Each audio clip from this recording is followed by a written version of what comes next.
Good morning, everyone. I got my daily cup of coffee here and ready to do a YouTube video with you here on Retro Geek Gaming, where we like to talk about stuff that is retro, geek, and of course, mostly gaming related. As a gamer myself, I love bringing you YouTube content like this. And so if you enjoy this kind of stuff, feel free to stick around. Click on that subscribe button, as I like to do this at least once a week, depending upon my health and of course upon any news topics that come up. And feel free to also leave a like. That way I know that you've seen this video, enjoy this kind of content, and want to see more of it. And as you can tell by seeing me today, instead of the usual format that we have, this week there will unfortunately be no Retro Rewind like I thought there was going to be. I found out kind of last moment that the schedules didn't really mesh up well for this week. I do apologize for that for anyone that was looking forward to that Retro Rewind podcast. But we should be back to normal next week, from my understanding. Of course, I won't really know until right around the same time, around Wednesday or Thursday next week. But hopefully, we'll have it next week and be back to normal. So for now, you have me, and we also have a couple of news topics to go over real quick that I want to discuss. And you always can feel free to leave a comment down below, as I like to hear what you guys have to say. Otherwise, let's just go ahead and get into today's topics. So the first thing that we're going to talk about, unfortunately, has a little bit of some sad news behind it. Of course, as we found out recently, Queen Elizabeth has died. And because of that, there's now a rumor going around, even though nothing has been officially announced yet. But there's a current rumor going around that Nintendo might delay the Direct due to the passing of the Queen. Now, it's worth noting that Nintendo has not officially come out and stated, yes, there will be a Direct in September. It's all speculation based upon previous Nintendo Directs and when they've hit. We've typically have always had a Direct in September, other than when Satoru Iwata passed. So this would, of course, make sense that due to her dying and out of respect for that they would delay this. Now, of course, there's also, as it says here in the article, there's speculation that due to the extended media coverage of the Queen passing, that Nintendo won't be able to promote or advertise a Direct, or that it will be very difficult to. And of course, we all know that Nintendo likes to sort of have the limelight with this. Like if they announce something big, they want to be able to have that be on YouTube, on Twitter, everywhere that it can be, to get as much attention to it as they can, to shine as much of a light as they can, whether that's new hardware, whether it's Zelda news, whatever it is. So whatever the reason is that they would do it, it's likely, but who knows? Again, we don't have an official announcement from Nintendo yet as far as any Direct goes, so that it might still happen. You know, they might have already had it recorded, they might have already had a date set, and anything that they're going to show at Tokyo Game Show, they want to show before. But they might also wait till after. Who knows? But yeah, that's just one real quick rumor there. The likelihood of it, again, who knows?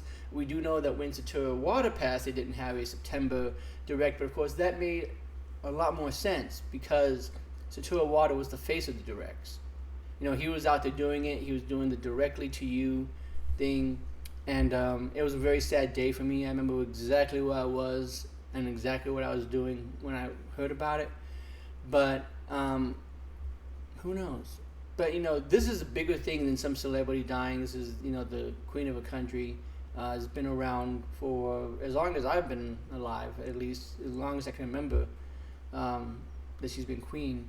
So it's a bigger deal. They might potentially delay it. But what do you guys think? Do you think they're going to delay the Nintendo Direct because of this? I hope not. I hope that they still go through with it because, you know, Nintendo can make news wherever. I mean, we've seen it before where they've had some very stiff competition, you know, and their games still managed to sell a lot, still make a lot of news, and still do well. So hopefully not, but just want to throw that out there just in case. And then lastly, our last little bit of news for today is going to be, again, another little bit of a downer, but this is kind of continuing a little bit about what was talked about in a video earlier this week. And as you seem to recall us talking about, Cyberpunk 2077 is unfortunately no longer supporting the last gen consoles. It makes a ton of sense. I think they did this with Destiny, if I recall correctly. Maybe I'm wrong, but I thought it's somewhere along the way, like either the Gold Edition or the King's Pass or some DLC was only PS4. It wasn't a PS3 version of it. And this is something similar. Well, now Xbox One X, not Series X, Xbox One X console owners that were promised the Cyberpunk 2077 expansion, they will be reimbursed with Microsoft Store credit. The limited edition console was originally sold alongside with the expansion access, and of course, as you can see, they're skipping the PS4 and Xbox One consoles. This new DLC we talked about earlier is not going to be coming to it, and I don't know, it's kind of a mixed bag on this, you know? So we're going on what, I think a year or two into Cyberpunk 2077's release, and truthfully, I'm kind of glad that, I've said this before, I'm kind of glad that they're not supporting the PS4 and Xbox One anymore. I mean, it's kind of sad because, trust me, I get it, I still get plenty of use out of the PS4 and the Xbox One, especially the Xbox One. It's great for multiplayer because it shares the same Game Pass, so just download the game to both versions, and there you go, you got some multiplayer going on in the same household without needing a big fancy computer to run some of these games. So the thing about the fact that they're not going to support the previous gens is kind of sad, because if I was half as broke as I was when I was single, I would probably still only have the PS4 and the Xbox One, and I would want to get as much support out of the game as I possibly could. So I understand why it's bad news, but you know me, I like to stay positive. I like to look on the bright side of things, and I think that it's also kind of a good thing. This means that we can get the absolute best out of it. This is something that I think we've talked about on the channel before, and I know for a fact we've brought up in the podcast before, that we want to see the absolute best out of these games, right? God of War Ragnarok, as an example, is probably still going to be a fantastic game, but how much of it is being held back because it's a PS4 game? How much better could it be if it was a PS5 only game and the developers really got down to the metal and really made that thing shine?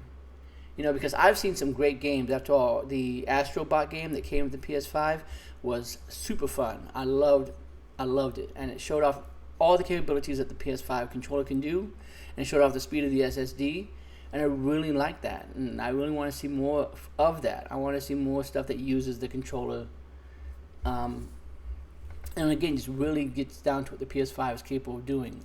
That could probably be a few more years into it, because unfortunately it doesn't seem like we really get down to what the system is capable of until at the end of the life cycle, like what we're sort of seeing now with the Switch, and how we're getting games that people are saying that game cannot run on the base Switch. This has to be a Pro, and yet it's not. Xenoblade Chronicles 3, and unless of course they come out and announce it, as of right now, Breath of the Wild 2 is only Switch. There's no Switch 2 or Switch Pro. So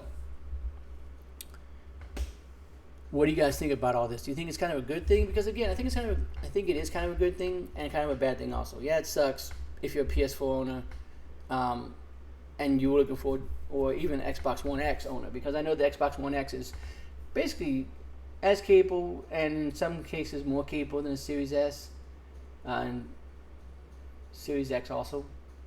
But at least you get the Microsoft Store credit back to buy another game. So that's that at least. But I also think it's a good thing because, again, this gives the opportunity for developers to really get down and really make it shine, I think, on current generation, which is what it needs. It's what it needs more. We need to stop. Again, we've said it before, and I do apologize. I know I sound like a broken record when I say it, but we really need to stop supporting the previous gens. I understand that it is a thing because, again, we're getting to the point now to where we're able to compress games down, and a 720p image can look like a 4K image and all that stuff with DLSS, and so we really don't need very capable hardware anymore.